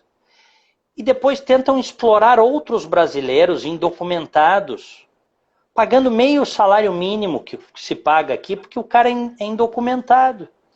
Eu fico triste por essas coisas, porque o cara saiu do Brasil, mas o Brasil não saiu dele. Essa cultura patrimonialista atrasada, arcaica. Tu entendes? Então, assim, eu acho muito triste isso. Eu acho que as pessoas têm que ser valorizadas no seu trabalho. E isso, infelizmente, é uma realidade do nosso país. E tu disseste, assim, a coisa de o serviço não ser valorizado. Isso é uma coisa ancestral nossa, né? Ancestral. O meu pai, meu pai e a minha mãe foram muito pobres, mas o meu pai foi mais pobre que a minha mãe, muito pobre. Meu pai passou fome, teve muita dificuldade mesmo. O meu pai, ele me ensinou uma coisa que era o seguinte: quando a gente quer arriscar, quer ter um projeto, quer pedir um emprego, o meu pai sempre me dizia assim, o não tu já tens. Não fica com vergonha de ir lá e tentar vender o que tu quer vender, ou comprar, ou fazer uma proposta, né? Ou tentar um emprego. Né? O meu pai dizia, meu filho, o não tu já tens. Vai lá buscar o sim. Ah, mas se eu não conseguir, pai, se ele me disser não, o não tu já tens, não vai mudar nada. Tu só vai conseguir o sim se tu tentar. Acho que é uma visão muito bacana, né? Sim. Ó, e olha o que está dizendo a Patrícia aqui, ó. Sim. As leis trabalhistas no Brasil incentivam as pessoas a serem bitoladas ao crescimento profissional. E ela tem razão. Sim, e todo esse arcabouço jurídico, pretensamente de proteção do trabalho, ele veio até, acho que com boa intenção, de proteger o trabalhador. Só que houve até pelos abusos, né? Porque tem muito abuso por causa dessa cultura, né? Muitos abusos dos empregadores. Mas aí, em determinado momento, virou fio a coisa. E o cara não pode ser um prestador de serviço. Por que ele não pode? Aqui nos Estados Unidos, a maior parte das pessoas são prestadoras de serviço para as empresas, Jaqueline. Uhum. Não, e é isso assim, né? Só que o grande argumento das pessoas, eu mesma, assim, quando eu comecei a acompanhar toda a reforma trabalhista, tem momentos que te dá medo, porque eu estou, por exemplo, agora dando consultoria numa empresa e está muito sendo assim, incentivada a questão da autonomia. E essa empresa está correndo riscos, ela está correndo riscos de se incomodar, né, pela liberdade, porque a nossa lei trabalhista não contempla uma série de ações que ela está fazendo, mas ela está pagando para ver. E ela quer trabalhar autonomia. Só que o que a gente está vendo é que para ter autonomia, tu precisa muita maturidade e muita ética. Né? Porque senão tu começa de uma forma abusiva a também manipular as pessoas. Daí tu não manipula pela lei, mas tu manipula por essas abuso, né? de força, né? Na hora, por essa desqualificação realmente que tem. Exatamente. Então eu acho que também não é por acaso que ao longo do tempo todo esse arcabouço jurídico trabalhista foi sendo criado. Porque o outro lado também abusou muito. Abusou. Né? E abusa. A gente sabe que tem empresário, empreendedor que abusa. Agora, o que eu acho muito errado daqui a pouco o sujeito abre uma empresa aí no Brasil com até 5 funcionários. O cara abre uma lanchonete. A legislação trabalhista que incide sobre ele é a mesma que incide sobre, sei lá, a Gerdau, que é uma empresa de bilhões, e que pode ter toda uma equipe para gerenciar. Se levar uma reclamatória trabalhista não tem menor problema, porque não vai... Agora, uma reclamatória trabalhista numa microempresa, arrebenta uma empresa, acaba com o empreendedor. Então, acabamos desestimulando o empreendedorismo no Brasil também por causa disso, né? Sim. Não, e às vezes esse pequeno empresário, essa pequena pessoa que está querendo montar um negócio, um pouco ela até poderia pagar mais para o trabalhador e ela não pode, porque senão, né? Porque tampouco fica preso. Exatamente. Toda essa tributação que a gente tem, né? Mas é muita loucura que a Glória agora botou aqui uma pergunta na questão da relação do home office também, que é uma outra relação que se coloca aí dos limites do trabalho. Mas eu não quero abusar também de ti, né, Diego, assim, que é da nossa combinação e das pessoas. Por mim, tá, olha aqui, ó. Passou da 1 hora? Passou, nós estamos a 1h07, 8 já. Por mim, pode tocar tranquilo aí, tá? Tá bem. Olha que coisa boa, né? Mas assim, eu penso que uma questão importante, né, continuando nessa questão da perspectiva da carreira, né? Assim, eu acho que pegando da tua experiência, eu gostaria muito, Diego, de te ouvir nisso, assim, né? Quando olhando assim hoje, né? Hoje na realidade que tu está vendo aí nos Estados Unidos, né? Acompanhando com tanto conhecimento das questões políticas, que eu vejo, né? Tu é um estudioso. Qual é a perspectiva, assim, que quando tu olha para frente, assim, como é que tu tá vendo em termos de perspectivas, de esperança para projeções, né, assim, das pessoas, tanto aí para os Estados Unidos, por exemplo, se alguém quiser ir para os Estados Unidos, né, como é que tá a vida aí? O que a gente tem aí com o cenário que está colocado, né? E a tua visão também para o Brasil? Olha, Jaqueline, as perspectivas para o Brasil no curto prazo são ruins. Essa é a realidade. Porque o Brasil insiste, e aí eu não vou falar de governo, ou de congresso, o país, tá? O país. O país insiste em não se livrar das amarras que impedem o seu pleno desenvolvimento, tá? E existe uma coisa que é o seguinte, que o Maquiavel dizia, né? Aliás, está num dos livros dele, né? Que é o seguinte, o reformista sempre corre um grande risco, quem faz reforma. Né? Estamos falando de reforma estrutural no Estado. Porque as pessoas que serão beneficiadas pelas reformas, num primeiro momento, sofrem com elas e se voltam contra o reformista. Então, é um risco muito grande reformar estruturas arcaicas. Sim. Por isso que o Brasil não se reforma, é muito difícil reformar. O Brasil precisaria fazer algumas reformas que são fundamentais para poder dar um salto de qualidade de vida. O Brasil precisaria investir maciçamente uma parte do seu PIB em educação primária, principalmente a educação para o filho do pobre, que é a maioria. A maior parte dos brasileiros são pobres. A gente não pode julgar o Brasil pelo que a gente é, pelos patamares que a gente chegou e pelas relações que a gente tem. A gente até pode ter, e a gente se dá com pessoas de todas as classes sociais. Mas o teu círculo mais íntimo são pessoas que normalmente estão no mesmo patamar, um pouco mais ou um pouco menos. É assim que as coisas funcionam. E o Brasil não é isso, né, Jaque? O Brasil é um país muito pobre. Agora, com a aprovação da PEC do saneamento, a gente ficou sabendo aí que o Brasil, a gente já sabia, mas 100 milhões de brasileiros, a metade dos brasileiros não tem esgoto tratado em casa. E aí a gente fala, por que o Brasil não é primeiro mundo? Por que o Brasil... Está tudo encadeado. Então tu precisa ter uma boa escola, de novo, principalmente para o filho das classes mais humildes, porque o meu filho, a minha filha, que agora estão com 18, 19 anos, estudaram a vida inteira em escola particular. Eu pude pagar a escola particular. 99% dos brasileiros, ou 98%, não pode. Não pode. Tá? Não consegue. Vai pagar, não tem nem dinheiro para botar numa escola particular. E eu nem estou falando, viu, Jaque, vai botar no Colégio Farroupilha de Porto Alegre, sim, não. Custa 3 mil. Tem escolas particulares que custam 1/3 disso, as pessoas não têm dinheiro. Então tu precisas ter uma escola pública boa. E aí o país tem que fazer uma escolha, como a Coreia do Sul fez uma escolha. A Coreia do Sul, lá nos anos 60, decidiu, nós vamos mudar o país a partir da educação. Sim. Eles pegaram um percentual do PIB e botaram na educação básica. Tu sabe, Diego... Desculpa. Em 20 anos mudou o país, né? Tu sabe que eu fui fazer, quando eu comecei com esse meu projeto do Carreiras na Rua, eu queria ir para as praças, né? Eu queria ir para a periferia, eu queria ir onde as pessoas estavam. Mas daí tem toda uma burocracia também, pedir licença, não sei o quê. Mas eu consegui uma vez ir. E aí nós fomos para a periferia lá em Gravataí. E aí quando a gente foi, né, daí assim, a gente estava ali para ensinar as pessoas a fazer currículo, para ensinar as pessoas um pouco como é que participa de uma seleção. E as pessoas passavam reto por nós. Acho que nós conseguimos atender assim, umas 15 pessoas. E as pessoas iam lá fazer a questão do ônibus, a questão de uma vacina, né, de atualizar algumas vacinas e tal.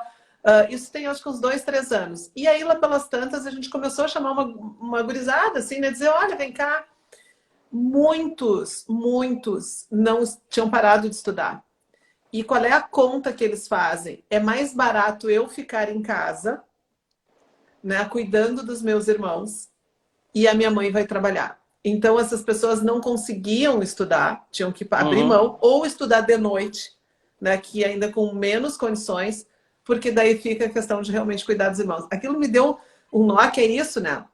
É essa a realidade. E aí, daí tu te depara e diz assim, como é que eu vou... Né? E eu me lembro que eu disse assim, como é que eu falo sobre perspectiva de carreira com essas pessoas, né?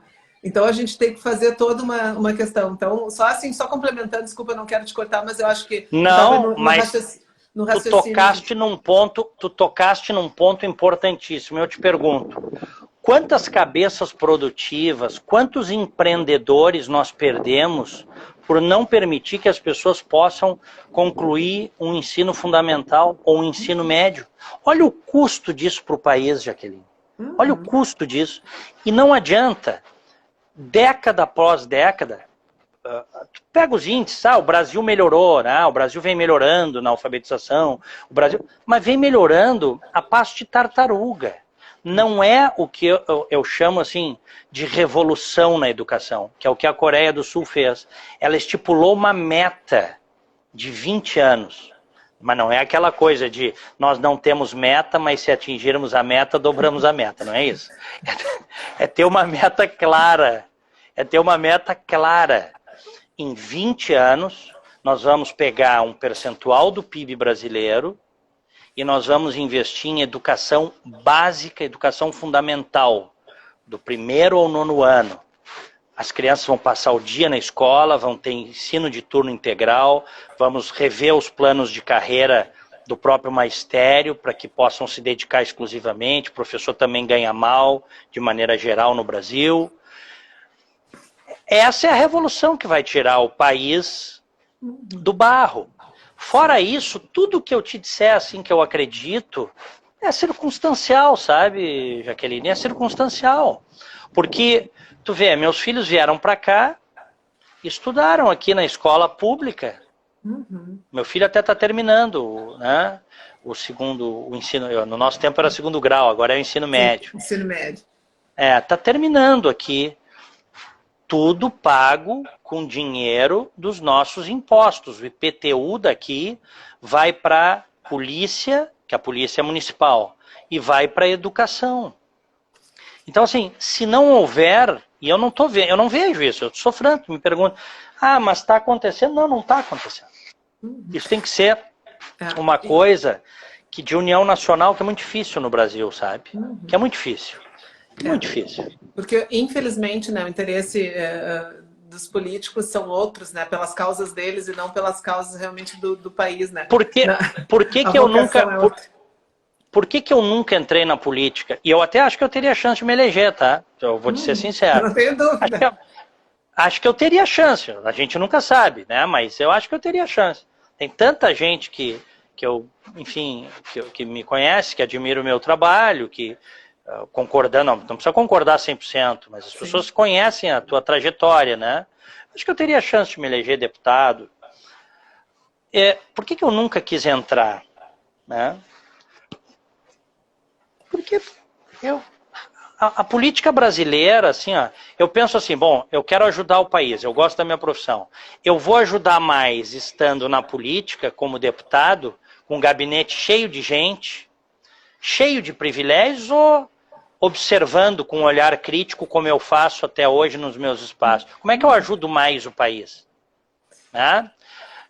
Então, por isso que eu nunca entrei. E outra coisa, a média, a moral média, a ética média no ambiente da política é baixo. Baixo, essa é a real. Né? A maior parte dos que estão na política é gente mau caráter, né? E tem gente honesta, tem gente boa, mas o sistema é feito de gente muito mau caráter. Então, assim, é uma coisa de muita mentira. Dentro do teu partido tem um monte de gente que é safado, que rouba, entendeu? E aí, eu te pergunto, se tu procura andar na linha, tens valores, tá? Como é que tu vai lidar com essas pessoas no teu dia a dia, sabendo, Jaque, entendeu? Que os caras estão lá não para fazer o bem comum, que os caras estão lá para ajeitar a vida deles. Então essa é uma reflexão que eu sempre E eu te peço, viu? Fica, pelo amor de Deus, não larga. O pessoal está dizendo aqui, a senadora, a Alana, que foi a minha colega psicóloga, obrigado. Nós fizemos psicologia junto, está dizendo que teria o teu voto. Obrigado. Né, teria o voto, né? Tu seria o voto dela.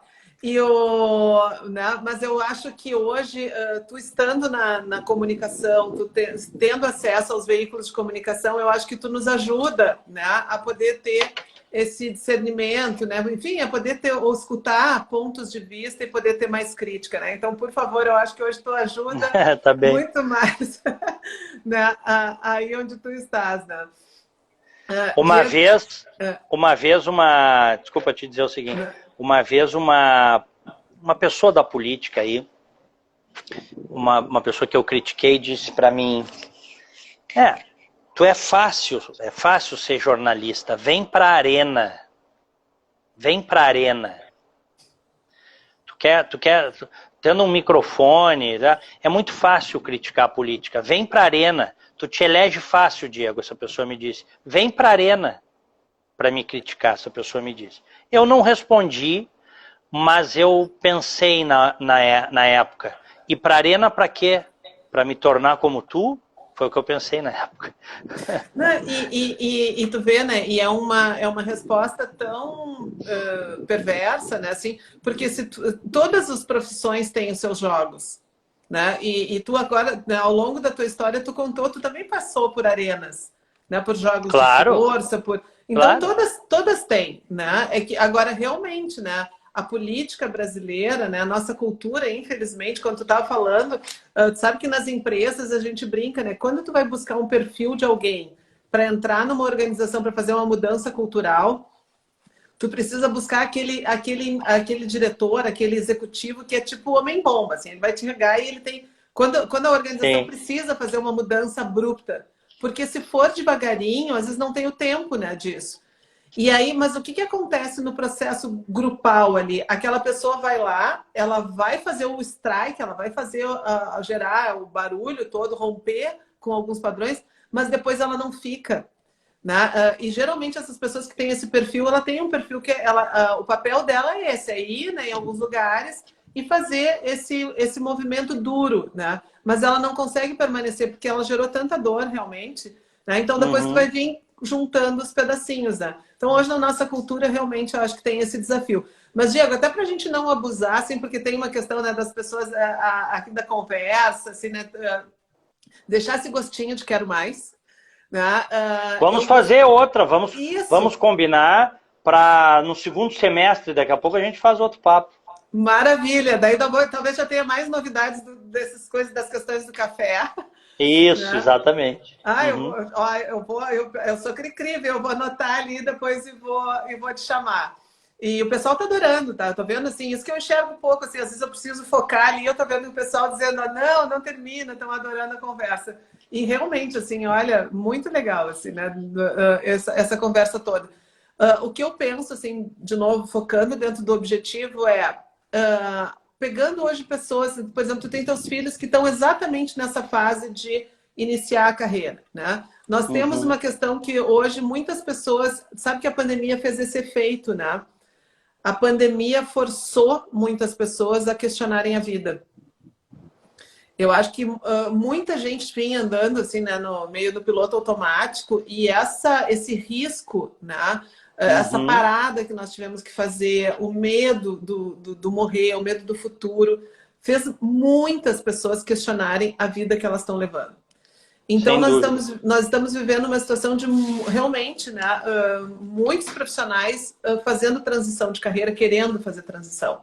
Então, pensando nisso, né, da gente abrir novas perspectivas, assim, naquela coisa do conselho. É bem realmente da mentoria, né? O Diego agora sentar na cadeira do mentor, né? Que conselhos que tu, dentro da tua vivência, né, que são questões que tu acha importante dar para as pessoas? Olha, eu acho que o grande segredo para tu ser feliz e bem-sucedido naquilo que tu faz é, primeiro, não desistir. Eu tenho claro para mim, Jaque, que assim, a vida e a carreira, elas têm características similares, assim. Não é corrida de 100 metros, de 200 metros. É maratona. É uma construção, certo? Não pensa tu, a gente falou coisas muito bacanas, eu contei uma ou outra coisa que não foi bacana na minha carreira para ti aqui, mas eu tive momentos na minha carreira que eu também pensei em largar tudo, jogar tudo pelos ares. entendeu? Ou porque achava que não estava tendo o reconhecimento, ou porque achava que estava ganhando menos do que merecia, ou porque achava que estava tendo a incompreensão de um chefe, de um superior, de um editor, ou porque achava que de alguma forma eu poderia fazer mais e não estava conseguindo. Essas coisas, 31 anos de carreira, essas coisas já passaram pela minha cabeça algumas vezes. Agora, o grande lance é, primeiro, assim, não tomar nenhuma decisão de cabeça quente que tu pode te arrepender no dia seguinte. Eu acho que isso vale para a vida. Então, para a carreira da gente, então, né, é muito importante. Ter foco, saber o que tu quer e não desistir. Não desistir. Os maratonistas contam. Eu nunca fiz maratona e também nem quero, tá? Os 42 quilômetros da maratona, não quero. Estou feliz sem maratona. Mas os maratonistas dizem que o preparo físico Ó, a Lu tá chegando aqui, ó. Acho que terminou a aula aqui, ó. Olha, tá com a nossa chegou princesa. o nosso peixe aqui para a gente poder fazer um brinde. Isso, a nossa paixão. Deixa eu pedir. Ô, filho, traz um café lá para eu fazer um brinde de café aqui. E o que eu te digo é assim, ó. Os maratonistas, eles dizem que que o preparo físico é fundamental. Se tu não te preparar fisicamente, tu não vai conseguir fechar a maratona. Mas existe um outro desafio, que é o desafio psicológico. Porque em vários momentos durante a maratona, o maratonista pensa em desistir. Ele acha que ele não vai conseguir. E o pensamento de que ele deve parar vem à cabeça dele. Às vezes ele não está nem sentindo as pernas, né? Então, a vida, a profissão, a carreira é uma maratona. Tu precisa estar psicologicamente pronto. E uma outra frase, eu vou terminar com essa frase que eu gosto muito, da Eleanor Roosevelt, que foi primeira-dama dos Estados Unidos, mulher do Franklin Roosevelt, que foi o presidente americano que pegou os Estados Unidos depois da Grande Depressão, fez o New Deal, né? Foi o plano de recuperação econômica, com muita participação do Estado americano, diga-se de passagem, e foi o presidente que levou os Estados Unidos até praticamente o fim da guerra, pois ele morreu, né? Ainda quando os Estados Unidos estavam em guerra, na Segunda Guerra, em 45. A Eleanor Roosevelt tem uma frase que para mim é lapidar. Ela dizia: ninguém pode fazer você se sentir menos do que você é sem o teu próprio consentimento. Tá? Então, assim, pessoas para te jogar para baixo vão cruzar muitas na tua vida. As que vão te jogar para cima são raras. Mas não importa. Valorize os que te jogam para cima, né? E absorva e continue a tua caminhada em relação àqueles que tentam te diminuir. E tem gente que tá nesse plano aqui para diminuir, só para diminuir os outros, né? Tem pessoas que com poder, cargos de chefia, ou todo mundo tem alguma história ao longo da sua vida, assim, de um chefe mau, um chefe que perseguiu sem motivo, né? De alguém que não deu uma promoção. Então, assim, a tendência das pessoas é se machucarem, se frustrarem, ficarem muito tristes com o que o outro pensa delas, porque o outro disse delas, não as valorizou. De novo, frase da Eleanor Roosevelt: ninguém pode fazer você se sentir menos do que você é sem o teu consentimento, sem o teu próprio consentimento. Me emocionei aqui, né? Porque é isso, né? Como psicóloga, tua irmã, né? Também que tem a psicologia, eu acho que a gente insiste muito nisso, né? Na importância desse fortalecimento, né? Da questão da inteligência emocional, de poder estar trabalhando. E não vou nem falar mais, porque eu acho que as tuas palavras realmente elas falam, eu acho que elas trazem a essência, né? Que é isso, para a gente conduzir a vida da gente, a gente precisa pegar a vida da gente na mão. Né? Eu acho que esse é o meu maior objetivo. Eu convido, né, Diego, assim, as pessoas que estão aqui nos ouvindo também, né, assim, tem muita gente que é da tua rede aí, e eu te agradeço, assim, né, que possa também seguir os Bacana. projetos, ver os vídeos. Os vídeos que eu construí, eles têm esse... o meu sonho é que esses vídeos, como hoje as pessoas têm a questão da internet, que pessoas que possam ouvir também as histórias, dá um pouco... Se eu retomar, eu estou vendo como é que eu vou retomar a questão da Carreiras na Rua, nós temos que fazer um vídeo contigo para ser essa história. E ela acabou saindo, ela teve que sair ali para aula, ela estava num breakzinho. Né? Então, da gente poder realmente, então, das pessoas poderem estar seguindo, poder apoiar para a gente conseguir, eu acho que, instigar. Acho que as tuas palavras realmente são várias pessoas aqui dizendo parabéns, parabéns, parabéns, agradecendo, né, as tuas colocações. Tem uma pessoa que pediu uma dica de série, se tu tem alguma dica de série aí, né, nesse finalzinho. Olha, nós acabamos de ver aqui, deixa eu te dizer assim, nós acabamos de ver, eu vou indicar essa, tá? Narcos México. Tem no Netflix, que é toda a história do cartel de Guadalajara. Não sei se chegasse a assistir, Jaqueline, Narcos, o primeiro Narcos no Netflix, que é sobre os cartéis da Colômbia. E agora, já há uns 2 anos, eu acho que tem essa Narcos México. São 2 temporadas. É toda baseada em fatos que realmente aconteceram, né? E então a gente gosta, assim, né, de séries que tem um componente histórico, né? De história real, né? Eu sei que a temática tem gente que não gosta, eu também não é todo filme assim de droga, coisa que eu gosto, mas essa, como ele tem um componente histórico, muito, ele resgata coisas que aconteceram, é uma série que eu recomendo. Teria outras, mas eu agora não... tem uma série que é mais antiga, ela deve ter 20 anos, tá?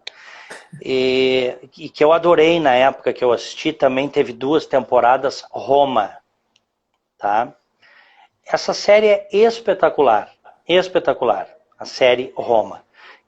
E eu também gosto muito de história, gosto da história de Roma, né?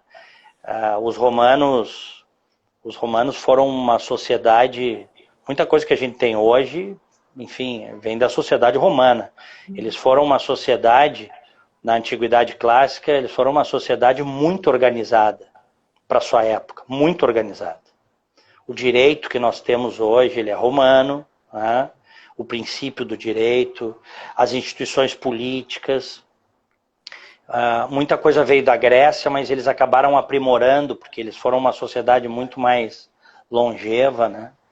E o tratamento de esgoto, por exemplo, a água encanada, isso é romano. Os aquedutos, a construção de pontes, grandes obras de engenharia. Tu vai à Itália hoje, tem pontes que tem 2000 anos lá. Pontes de pedra que estão lá até hoje. Tá o Coliseu lá. Então os caras eram muito craques no que eles faziam, né? Foi uma sociedade muito organizada. Mas também ela era uma sociedade que tinha as suas virtudes e os seus pecados também, né? Sim. E a gente tem que entender as sociedades também no seu tempo, né? Sim. Mas onde é que eu quero chegar? Assista essa série Roma, que tem muitas coisas do que era a sociedade da época, romanceado, né? Com muito romance também. O roteirista também cria algumas coisas, mas passa pelo Júlio César, pelo ditador Júlio César, pelo Marco Antônio, pela Cleópatra, pelo Otávio Augusto, que foi o primeiro imperador da fase imperial de Roma. É muito, muito bacana, assim, muito bacana. Coisa boa, obrigada, né? Ainda terminar com dicas, assim, né? Tanto dicas de carreira como dicas também de cultura, né? Para a gente também aquecer a nossa cultura. Tem pessoas perguntando se vai ficar no IGTV, vai ficar no IGTV, né? Muitas pessoas aqui agradecendo, né? Então a gente vai salvar, eu vou colocar no YouTube também, para que as pessoas possam acessar. Olha, tem gente aqui de Londres, ó, Marco Santini de Londres. Olha aqui, ó. Teve alguém de Montreal. O Marco Santini mora em Londres já há muitos anos, é meu querido amigo, está nos acompanhando. O Jefferson da Silveira, também outro querido amigo, está em Montreal. São pessoas que também optaram por, vou arriscar, tenho vontade de viver fora. Foram e estão aí. O Santini já foi há muito tempo. O Santini já deve estar uns 15 anos em Londres, foi com a família, com a esposa, com as filhas. O Jefferson foi há alguns anos. Então são pessoas que... E nunca é tarde, viu, Jaque? Nunca é tarde para começar a estudar, nunca é tarde Sim, para... Daqui a pouco o cara quer mudar de cidade, muda. Depende de cada um, é isso aí. né? E depende, acho que, das pessoas e depende dessa organização, né? Porque, como tu diz, não é Isso. tiro de 100 metros, né? É Não, maratona. é Diego, isso aí.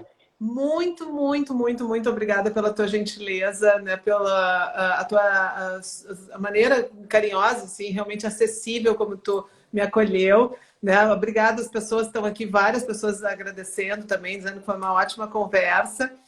Bacana, E o gostei pessoal muito. pedindo para a gente avisar para no segundo semestre a gente fazer outra. Vamos lá. Tá combinado. E tu és uma ótima entrevistadora, hein? Ah, é? Ah, Ótima entrevistadora. Porque ah, tu sabe que o grande lance do entrevistador é ele fazer o entrevistado se sentir à vontade. Esse é o olha, grande lance. Tu tens essa característica, porque eu me sentia super à vontade aqui. Nós estamos num bate-papo super bacana, né, com bastante gente aí, porque tu conduziste dessa forma. Então, parabéns, Jaque, excelente, e que tu tenhas ainda mais sucesso na tua profissão e no teu canal aí, tá? E para mim foi um grande prazer estar aqui, eu e a Lu, a gente participar contigo aí. vamos. Obrigada, obrigada. Me emocionei, realmente. Obrigada por esse feedback aí. Tá. Legal. Uma boa noite. Agora tem que fechar aqui de um jeito aqui. Vou pedir ajuda. Agora eu chamo meu filho para me ajudar aqui, porque para a gente poder salvar aí para o IGTV.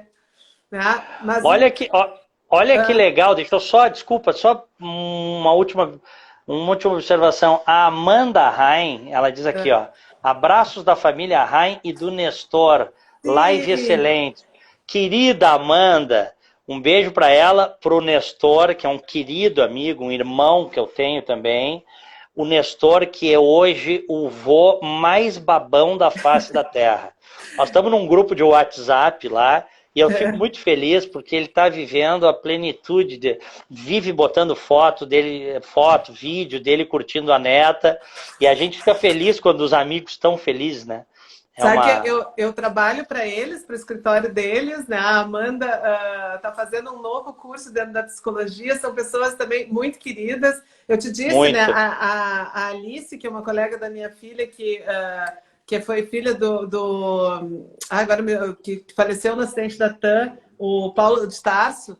Ah, o doutor Paulo de Tarso. Ah, Isso, era uma então, grande muitas, cabeça o doutor Paulo de Tarso. Jovem. muitas pessoas com muita relação afetiva contigo. E por isso ajudou também. Nós tivemos muitas pessoas queridas aqui torcendo e curtindo essa conversa. Bacana, legal. Uma boa Um noite, abraço, Diego. um abraço Abração. para todos aí. Fiquem com Deus, tá? Tu, Super prazer. tu Valeu. também. Beijo, tchau. Beijo. Tchau.